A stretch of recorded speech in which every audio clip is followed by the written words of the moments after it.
Hey guys, what's going on? I'm Zab here today with Nerd Variety Podcast. Joining us right now is Hannah, starting over here. Say hey, Hannah. Hello. Okay. And then joining us, like right now, just wait for it, is Josh. Say hi, Josh. Okay. So we're ready to start this. What do you guys think? What are some of your favorite video game villains, or what is your favorite, your top one favorite video game villain, Hannah? I was not prepared for this. Yeah, No, I totally was. Probably GLaDOS. from I Portal 1 or Portal 2? Portal 2? I mean, it's the same character, but yeah, Portal 2. And you mentioned Handsome Jack in our conversations about this, and Spoiler. I'm sorry, but he's a contender. He's definitely a contender, but I feel like GLaDOS is a lot better known, and the source. I feel like in terms of like internet and internet culture, and especially meme culture, she's very well known, right? And in the Portal games, I think, have people make tons of references all the time, and they're big games. But she's such an interesting, like, surprisingly dynamic character, especially considering she's a robot. Yeah, I agree. Which I think She makes had a her lot more parts in the first one. A lot more components, a lot more personality traits. Technically, I think so. we burned them all up. Define these personality traits.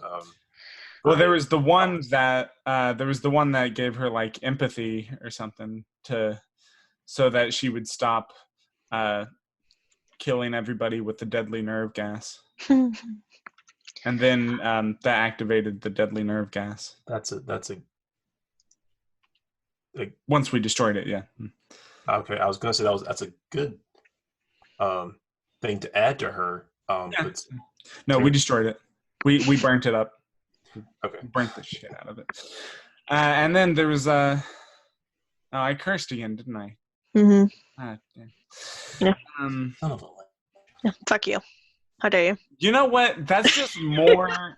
That's more things, more sensors that I'm gonna have to put in there. Sorry. The audio.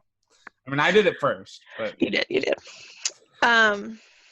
Like, yeah, she had a lot of stuff, and then actually that's one of my favorite things about the ending of Portal 1 and leading into Portal 2 is that we make her more evil, basically, the first one, by destroying all the parts that kept her okay. Yeah. It's been so long since I've played Portal 1. I really need to go back. It's very short. I know it is. All the more reason that I should go play it. But I've always enjoyed the fact that she's got sort of this dual nature to her, sort of this, I don't know, a juxtaposition, if you will, of like her being kind of like vicious and ruthless and not caring at all about what happens to you, but she's also really funny and sarcastic. And it pairs well together, and it's not an unheard of combination, but just the way that they did it in the games, I think is really unique. She's really, really good at it. Actually, you brought up a point that I had been meaning to. I had meant to bring up. Sorry, I can't English. But no, like there's characters. What? I don't know. There's characters that are good because like they're smart and they're evil and you just love to hate them. And there's characters that, they're well acted, they're well written and everything. Then there are characters who like they're evil, but you love them because they're funny. They have great lines, they have great dialogue and everything. Right. Yeah. And like them, they get a lot of, especially the better villains are given more screen time. And that's, not necessarily because of the villain, but it's because of the writing and that they're given that screen time to really become memorable. Yeah. GLaDOS or GLaDOS, I've never known. GLaDOS? Pretty sure it's GLaDOS. GLaDOS, whatever. Yeah.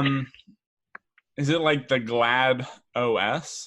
Is that why? Well, it's DOS. Or Glad. GLaDOS. I I don't don't know. know. It doesn't matter. Anyway, Gladys. Point being, she has a lot of time. Like she's the only one you interact with in the first one, and then she's one of well, 2.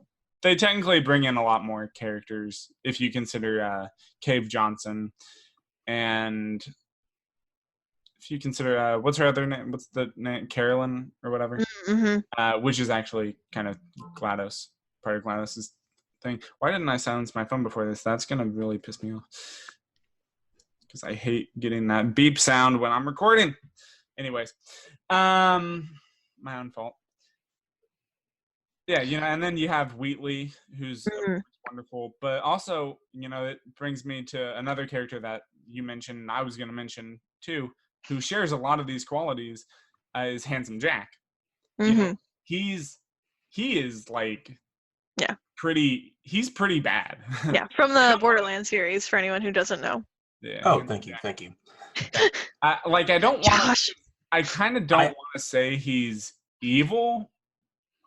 I think he would say he's evil. Yeah, but and it's tough for me because I was going through this a lot in my head today, and if you've played Borderlands the pre-sequel, one thing that I think just makes his character great overall, and they did it in that's probably one of the few things they did well in the pre-sequel. Well, I mean, they did a lot of stuff well, but one of the things they did best in the pre-sequel is they really should, because he doesn't start off as a totally sympathetic character. He's clearly not a good person, but he's not terrible when you start the game. He's a businessman, basically. He's pretty ruthless, but at least he's not out to get anybody. He's doing his job and he wants to do it well. He's doing all this stuff. And then he's kind of driven a little bit crazy and a little bit to hate a lot of people as he goes through the game. And then the end of the game, well, I won't spoil it because I know you haven't played it, Hannah. But or Josh. Yeah, but I don't know that you're going to play it. I actually have the Borderlands, the Handsome Collection. So it's called. Yes, I have that. I have to download it on my one, and then I will. It's so good.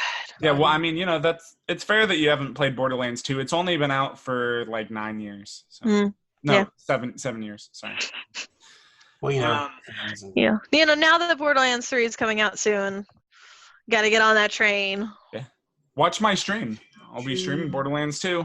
I just finished 1, which doesn't have a very memorable villain. I guess the most you could say is Commandant Steele or something. But yeah. Anyways, we're not talking about that one. But Borderlands pre-sequel. Borderlands 2, so we'll play together. Okay, cool. For the pre-sequel, you get that build-up of Jack, and it's less that he's doing something for an evil reason. It's just he gets kind of screwed over a lot by some of these people. And so he's kind of out for vengeance. He has this whole experience at the end of the game. I'm trying to stay away from spoilers, but he has this whole experience and then he kind of goes a bit crazy. And I think kind of the common denominator that I found with villains that I really, really love is this aspect of just owning it. Yeah. And I think Handsome Jack and GLaDOS both do that really well, where they're like, I'm going to mess you up, and I'm happy about it. And I think that's the quality that makes them a lot of fun. And, another thing that I think is great about them, you say that, they own it, but they also are pretty intent on both believing that the main character, the player character, is the bad guy. Is bad. GLaDOS, she's just sorry, I'm going to stumble on that all the time. She's like, oh, you killed me. I mean, it's okay. I was just trying to help you, but, I'm just going to keep you in here and make you test forever until you die. But I don't hold it against you.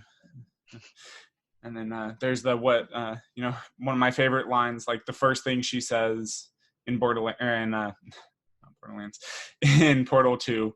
It's like, we both said some things that you're going to regret. Yeah. I like that. And then, of course, Handsome Jack is always going on about, you guys are nothing but bandits and killers and thieves. You don't deserve to live. You guys are just terrible. And you deserve to be destroyed. So tell me how you really feel. Yeah. He does develop some after events in Borderlands 2 as well. Like, you see more motivation for why he wants to do stuff, why he wants to kill them so badly, but it's not necessarily redeemable. But it's just he's a rather complex character, and both of them are, but they're also able to deliver a lot of that humor, which really makes them more likable. Mm-hmm. Which I think that's something that makes them great villains. And again, the fact that they're villains that like show up throughout the game. So the game is pretty much constantly reminding you of who they are and building their character and telling you why you're doing what you're doing. Whereas a lot of games, especially RPGs, if you're playing through something and you have like a main story or something, and especially if you have to like level up, there's going to be a lot of times where you'll pick up side activities and you might not even hear anything about the villain, the main antagonist, for hours. And then eventually, every so often, you're reminded like, oh yeah, this is who I'm going after. Okay, I kind of forgot about that, but yeah. Josh, what did you come up with? Who are you some of your favorite villains? One of my favorite ones. Who is your one favorite? My one favorite? Yeah, one favorite. My one favorite would have to be the Didact from Halo 4. You'll have to educate me. Like, he's one that I remember, but yeah. So honestly, my biggest thing about the Halo games is I don't know which one's which. I've played a lot. The first one is Combat Evolved.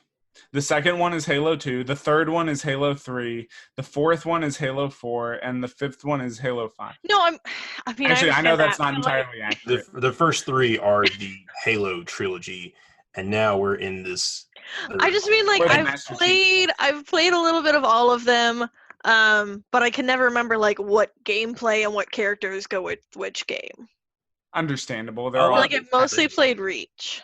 I love Reach, but that's like the only one that doesn't involve Master Chief. Yeah. Anyway, continue. He's at the very end of it, but with Halo 4 and the Didact, he's a very Darth Vader-esque villain.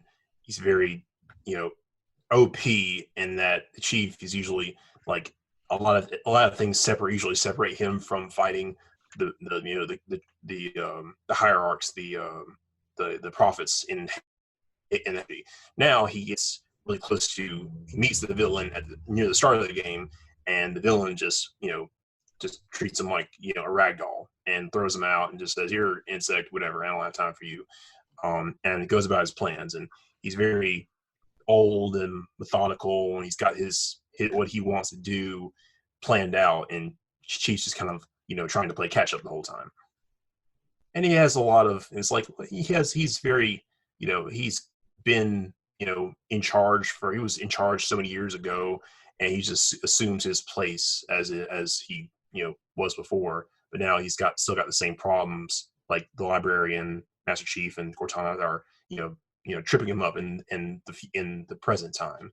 And he just leaves a nice, he brings a nice energy to Halo, to the new Halo games. It sounds like, so I tried, because I think about villains a lot, I've tried to sort of like classify them, put them into some groups, and definitely the villains that really own it and are fun but also evil, that's one category. It sounds like, I'm not super familiar, but it sounds like the Didact is almost from this aspect of Master Chief's finally met his match, because it sounds like there's a lot of like maybe almost an intellectual battle going on between them from what you said. Yeah. And so I feel like Sorry, I feel like those make interesting villains just because, especially with someone like Master Chief, who tends to be really powerful, to see someone that they actually struggle to fight always just introduces a lot of cool drama into a story. Yeah, he's someone that he can't like for the rest of for the prophets and for most of his enemies in the first games. He just has to get close, and he can kill them. He has to kind of work his way around there, and it's kind of just out of his reach. This one, he could, he tried to attack, and he immediately got sideswiped and psychically thrown away. And he's been playing, trying to follow and trying to stop him, sabotage him the rest of the time. He's basically fighting a kind of a force of nature in this game. It's nice to have a villain that's just knows what his plan is, and is evil, but he's just kind of more above it all, so to speak. Yeah. Interesting. Yeah. Again, although maybe it's the way I've played Halo games, but he just kind of seemed like another kind of throwaway villain to me. Again, I didn't go into as much detail in the story. For me, those kinds of games are more mission to mission for me. Yeah, I think I'm the same, just because I never played them before I got married, and then my husband had an Xbox, and so we've played them together, but I've only really gotten bits and pieces, and he's tried to explain the story to me, and I'm like, so I need to at some point actually sit down and play them all the way through. Yeah. He also re-rallies the Covenant to him, so you're fighting his cannon fodder and then the Covenant cannon fodder that you are used to fighting. Again, he just brings more enemies to the fold, and it changes how you have to play the game and who you're fighting. Interesting. Yeah. Well, in terms of a group that I've been thinking of lately that make good villains, I think, is or antagonists, let's say, is the Templars in the Assassin's Creed games. Oh, okay. Because I love the Assassin's Creed games, even though some of them have gotten a bit stale. They didn't age too well, and they weren't even super gripping at the time of release. I kind of appreciated the yearly release cycle for a bit. They've sort of cut down on that lately. But,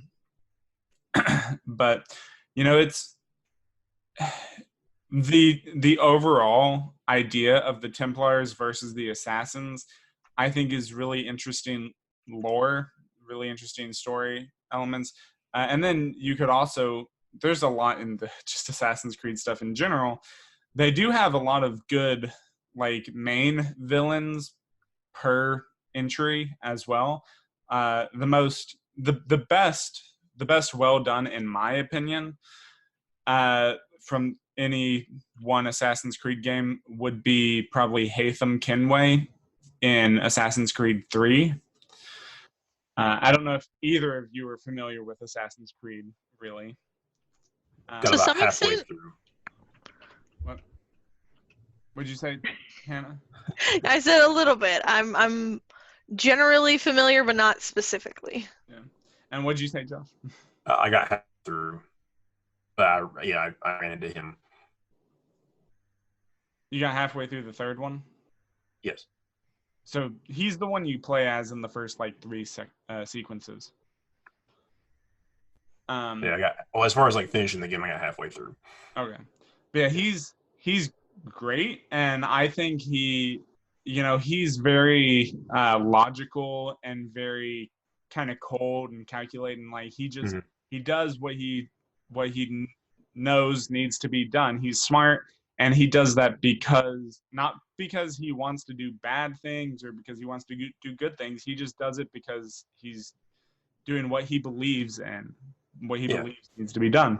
And he's smart about it. He's not too emotional. And even in that same game, you have kind of the opposite villain. You have Charles Lee, who becomes, even though he's been mentored by Haytham, he becomes more emotional and very angry. And he feels a lot of times like he does stuff almost just to be evil. But, even throughout all the games, there's a very mixed bag when it comes to the main antagonists. Like some of them I can't even remember the names of. There's the one from Syndicate that was like Steric or something. He's Played Syndicate. yeah. What? I didn't play Syndicate. I was just yeah. wondering. Yeah. I've played through all of them, and I can't wait to do it again when Uplay comes out and I stream them all. So that'll be a fun year. And then, so like that one, he's kind of forgettable in Syndicate. The one in Revelations was kind of forgettable. Some of them are great, but as a whole, they're not really villains per se, but it's kind of like Star Wars to me, where you really just have two opposing forces. You don't have good guys and bad guys. They're just two different factions. Mm-hmm. Hannah, you look like you're questioning the Star Wars thing. Yeah, I mean, I don't know. They are not good or bad. They're opposing forces. That's a topic for another time. I will debate it. But they killed younglings. Yeah, a Jedi did that. That's true. That is true. That is true. They both sides have done wrong in Assassin's Creed as well.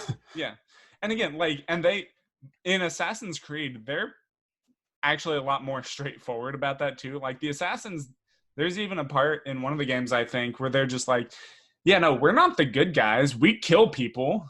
We kill a lot of people, so we're not like good. We're just, we're doing what we believe in. We're doing what we believe needs to be done. Which what part of Assassins did you not get? Yeah, like because the whole thing is they both basically do the same thing, but they do it like for different reasons. Like the Templars, just to kind of inform you guys, to teach you guys, to learn you guys. That's better English. Yeah, thanks. Good word, Tony. Good word. Thanks.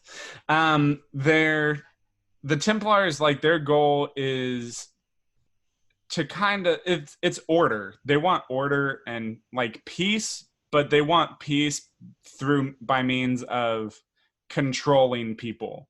They want to control everything so that people can't do terrible things and kill each other and all that.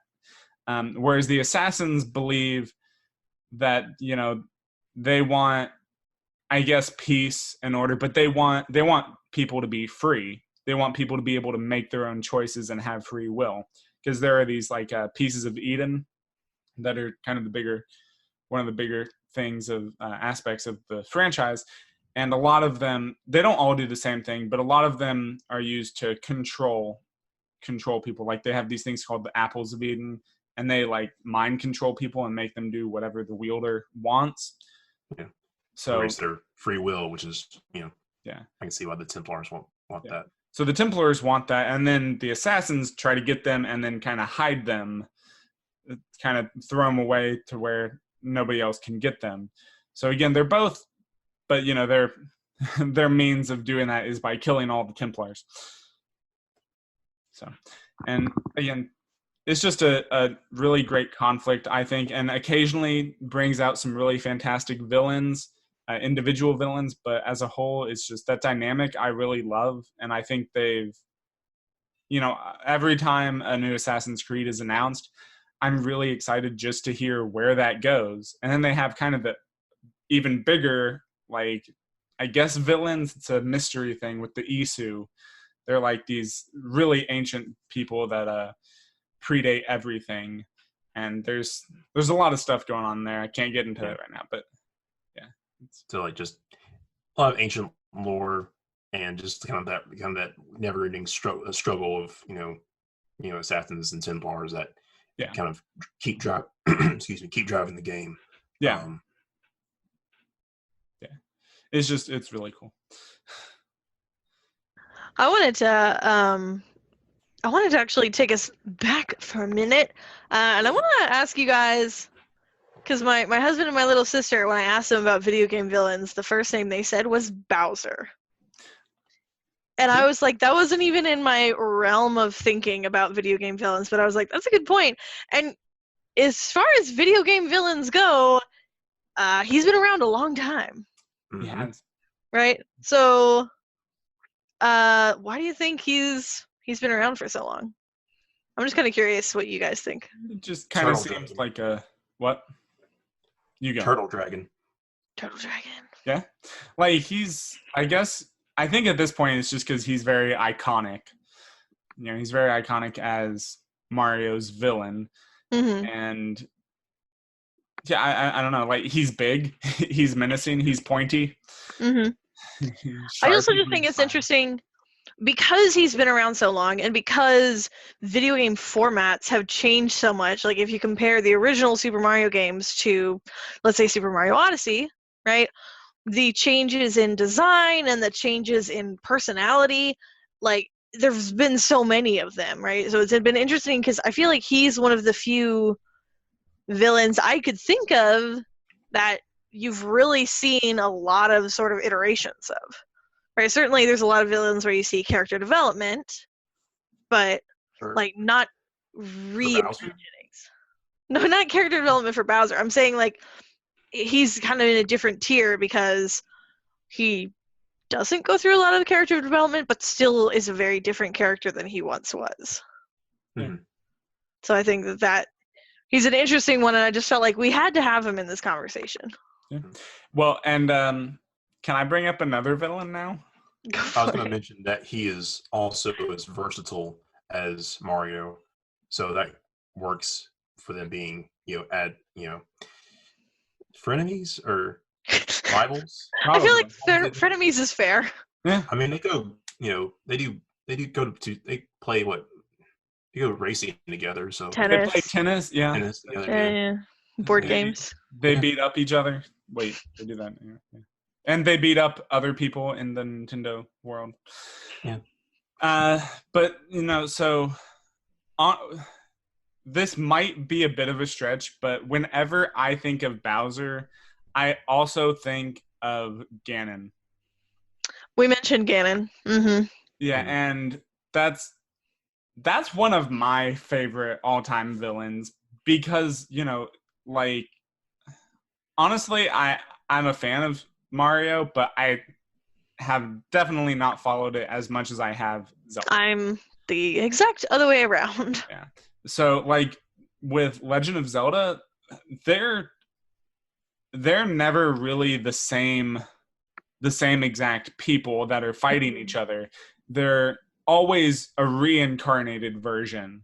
Well, and I think that that's interesting because isn't it actually part of the lore that it's a reincarnated version? Yeah, that's what I'm saying. Right. Yeah. Because and that makes up for a lot of differences in appearance and personality and stuff like that. Yeah, and there are a few other villains in in Legend of Zelda, but like, who really remembers them? Who in the general gaming community actually remembers all the other villains? Like, you think Link villain, you always think Ganon or Ganondorf, and it's just.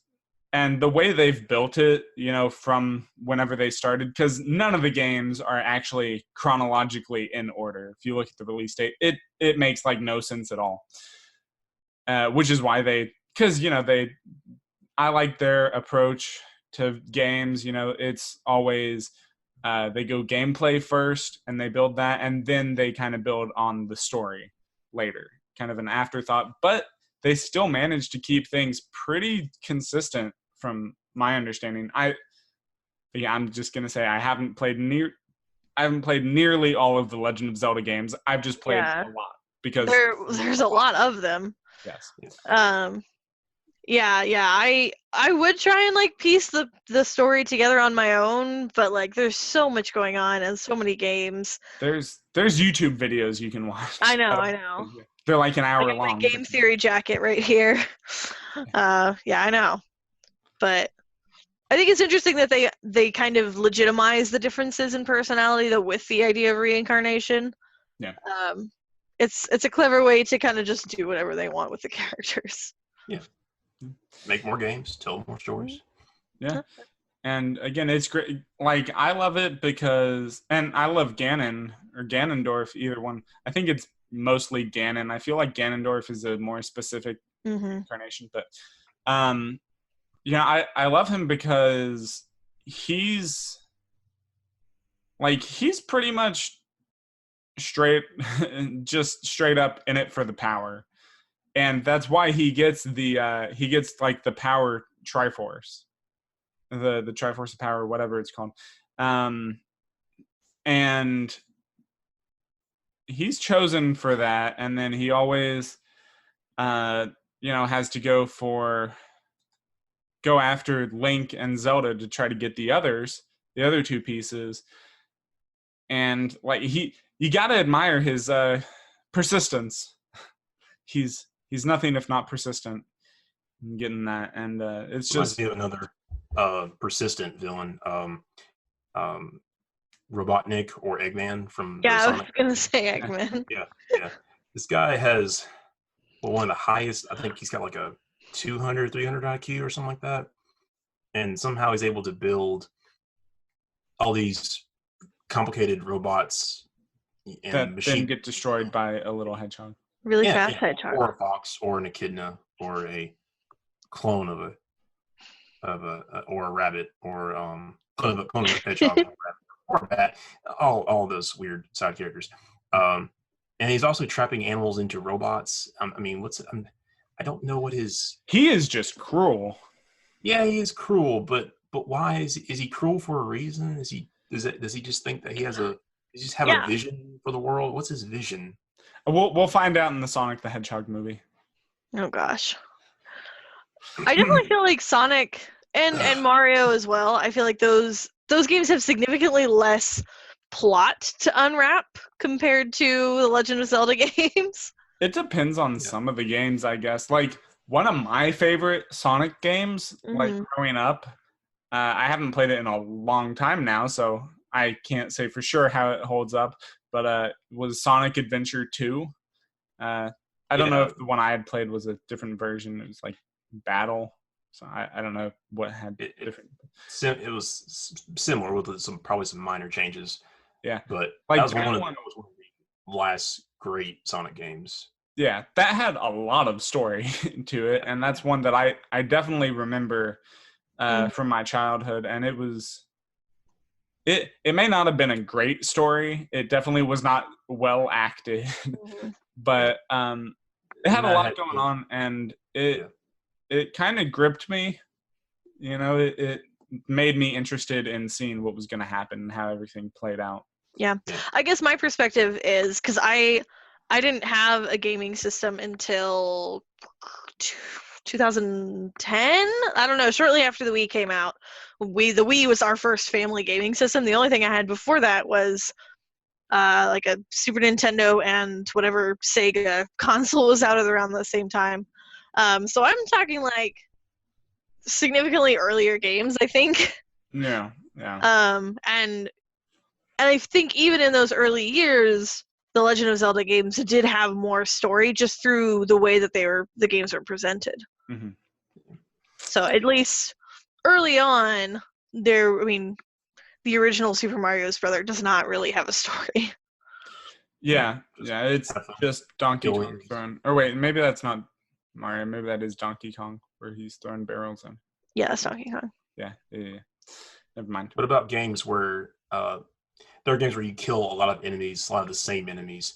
I'm thinking of like more of like the hordes, or like the mini bosses that tie into a big boss.